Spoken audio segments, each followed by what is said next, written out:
The Buried Blueprint, Episode 2, The Fractured Echo. They say myths are born from the minds of ancient dreamers.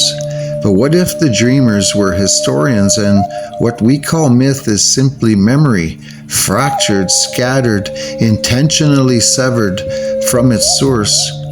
When you begin tracing the echoes, the patterns grow unsettlingly clear. A single story told 1,000 ways across 1,000 lands, yet always pointing to the same hidden truth.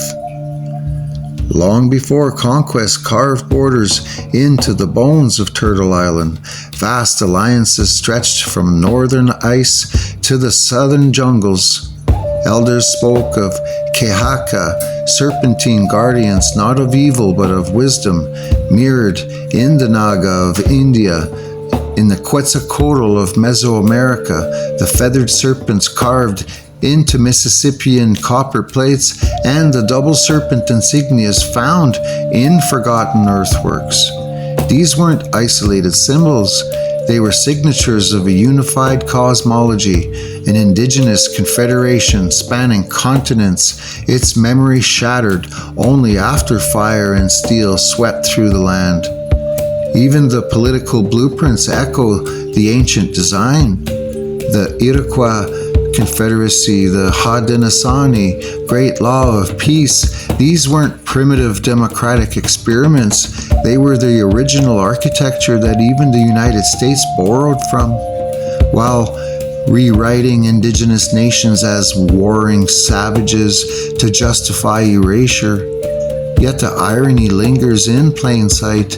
In the very headpieces of Roman centurions mirror the Mohawk crest, as if the old world was imitating an even older world it once belonged to.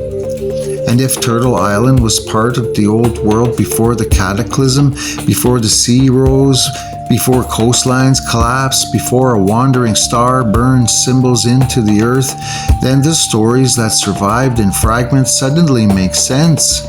Legends of the Hopi, Navajo, Inuit, and Haudenosaunee speak of sky beings, underworld migrations, cycles of destruction and rebirth. The Norse told of the same in Ragnarok. The Hindu text etched it into the yugas. The Egyptians encoded it in their Zep-Tepi, the first time after a world-ending flood. Different tongues, same memory.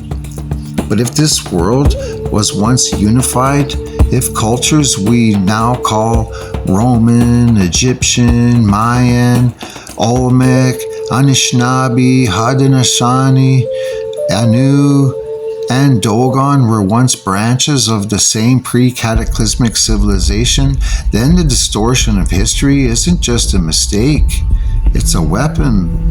Because if the truth ever resurfaced, every modern claim to land, power, and resources would collapse overnight.